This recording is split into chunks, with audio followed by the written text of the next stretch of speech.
Good morning, students. Chapter 3, Decision Making.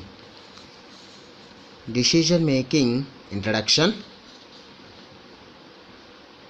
The concepts of marginal costing learned in the previous chapter are widely used by management in decision making. In this chapter, we will see some specific application of those concepts with respect to some key decisions. Decision making is about choosing among alternative courses of action based on quantitative as well as quantitative factors.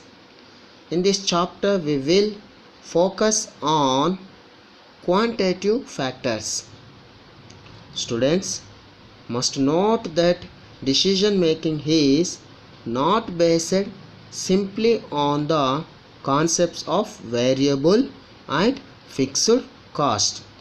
Decision making involves evaluation of alternatives. The concepts of fixed and variable cost plays a very important role in the evaluation of alternatives. Once again, the concepts of marginal costing learned in the previous chapter are widely used by management in decision making. In this chapter, we will see some specific application of these concepts with respect to some key decisions. Decision making is about choosing among alternative courses of action based on quantitative as well as quantitative factors. In this chapter, we will focus on quantitative factors. Students must note that decision making is not based simply on the concepts of variable and fixed cost. Decision making involves evaluation of alternatives. The concepts of fixed and variable costs plays a very important role in the evaluation of alternatives. Okay, this is a introduction. Decision making అనగా నిర్ణయాలను గైకొనుట.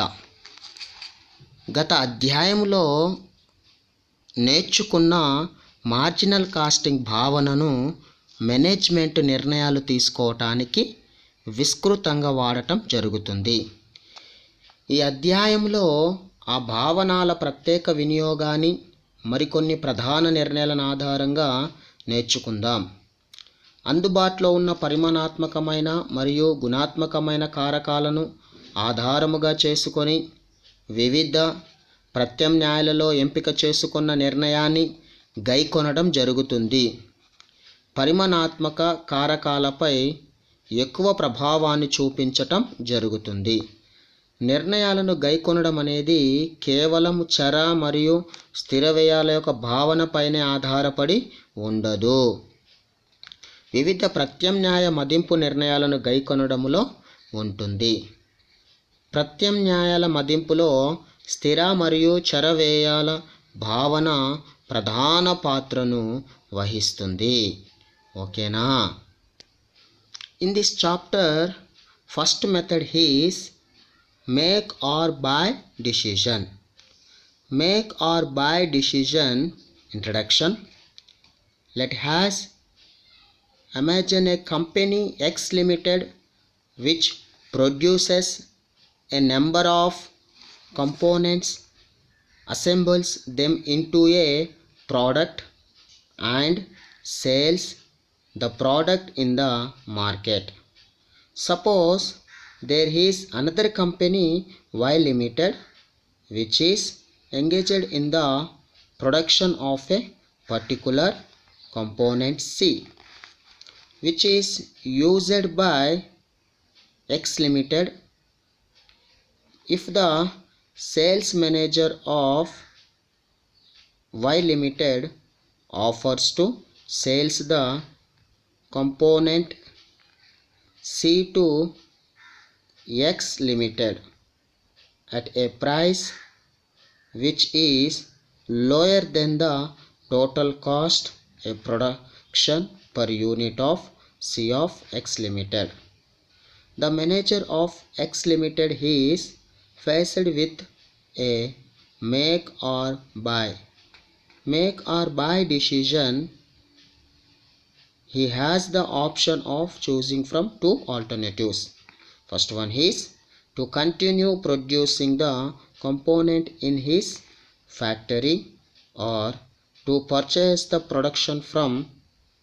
product from Y Limited and use the spare capacity generated to alternative uses. He has the option of choosing from two alternatives. First one is to continue producing the component in his factory, or second one is to purchase the product from Y Limited and use the spare capacity generated to alternative uses. In such circumstances, the manager of X Limited has to carefully evaluate the effect of purchasing the component from Y Limited. Purchase of component from Y Limited may not result in reduction of any fixed expenses, and as such the offer price should be compared with variable cost only. Alternative uses of spare capacity should also be considered. Apart from the above factors, various non-monetary factors such as quality of materials supplied, regularity of delivery, track record of the suppliers, etc., will have to be looked into insofar as monetary factors are considered. The technique of marginal costing would be found largely beneficial. Okay, this is a make or buy decision. Make or buy decision అనగా ఉత్పత్తి చేయాలా లేదా కొనుగోలు చేయాలా అనే నిర్ణయము. ఉత్పత్తి చేయాలా లేదా కొనుగోలు చేయాలా అనే నిర్ణయము తీసుకోవటానికి ముఖ్యంగా ఉదాహరణకు ఎక్స్ లిమిటెడ్ ఎన్నో రకాల విడి భాగాలను తయారు చేసి వాటిని సమీకరించి వస్తువును తయారు చేసి మార్కెట్లో అమ్ముదాం అనుకుందాం. మరో కంపెనీ వై లిమిటెడ్ యొక్క అమ్మకాల యొక్క మేనేజర్ ఆ విడి భాగము సిని ఎక్స్ లిమిటెడ్కి అయ్యే ఉత్పత్తి వ్యయము కన్నా తక్కువ ధరకు సరఫరా చేస్తానని హామీ ఇచ్చినట్లయితే ఎక్స్ లిమిటెడ్ మేనేజర్కు ఆ భాగాన్ని ఉత్పత్తి కొనసాగించాలా లేదా కొనుగోలు చేయాలా అనే నిర్ణయాత్మకమైన సమస్య ఎదురవుతుంది. ఇతను రెండు ప్రత్యామ్నాయాలలో ఏదో ఒక దానిని ఎంపిక చేసుకోవాలి. విడి భాగాన్ని ఉత్పత్తి చేయటం ఫ్యాక్టరీలో కొనసాగించాలా లేదా ఆ విడి భాగాన్ని వై లిమిటెడ్ నుండి కొనుగోలు చేసి మిగిలిన సామర్థ్యాన్ని ప్రత్యామ్నాయ అవసరాలకు వాడుకోవచ్చా అనేవి. ఇటువంటి సందర్భంలో ఎక్స్ లిమిటెడ్ యొక్క మేనేజర్ వై లిమిటెడ్ నుండి కొనుగోలు చేసే విడి భాగము యొక్క ప్రభావాన్ని జాగ్రత్తగా మదింపు చేయాలి.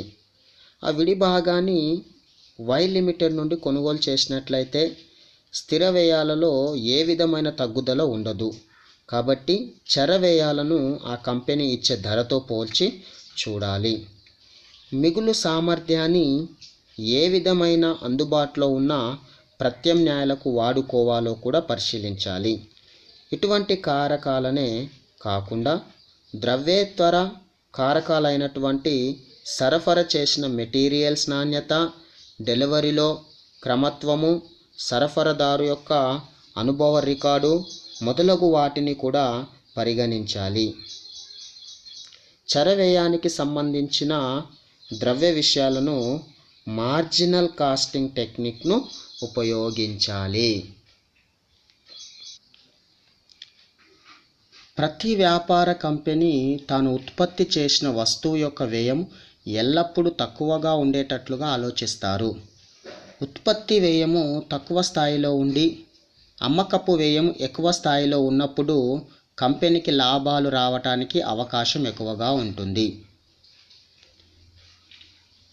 అమ్మకాలలో నుండి మొత్తం వ్యయాన్ని తీసివేస్తే మనకు లాభం లేదా నష్టం వస్తుంది. మరి మొత్తం వ్యయం రావాలి అంటే మనము ఇంతకుముందు వ్యయ నివేదికలో మనం నేర్చుకొని ఉన్నాం. అంటే అమ్మకాలలో నుండి మొత్తం వ్యయాన్ని తీసివేస్తే మనకు వచ్చేది లాభం లేదా నష్టం వస్తుంది. అమ్మకాలు ఎక్కువగా ఉండి మొత్తం వ్యయం అంటే తక్కువగా ఉంటే అప్పుడు ఆ యొక్క కంపెనీకి లాభాలు రావటానికి ఆస్కారం ఉంటుంది. అమ్మకాలు తక్కువగా ఉండి మొత్తం వ్యయం అనేటువంటిది విలువ ఎక్కువగా ఉన్నట్లయితే కంపెనీకి నష్టాలు రావటానికి అవకాశము ఉంటుంది. కాబట్టి ఈ పద్ధతిలో ముందుగా ఉత్పత్తి వ్యయంలో లెక్కించటం జరుగుతుంది.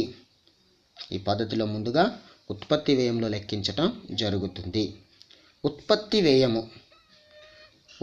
వ్యయము కనుక రావాలి అంటే మనం ప్రత్యక్ష ముడి పదార్థాలను, ప్రత్యక్ష వేతనాలను, ప్రత్యక్ష ఖర్చులను, చర ఖర్చులను, ఇతర ఖర్చులను గనక మనము తీసుకొని వాటిని గనక అందుబాటులో ఉంచుకొని వాటిని గనక కలుపుకున్నట్లయితే మనకు ఉత్పత్తి వ్యయం రావటము జరుగుతుంది. Okay, decision making introduction and make or buy decision meaning. Okay, let's start the exercise problem. Problem number 1. Read the problem number 1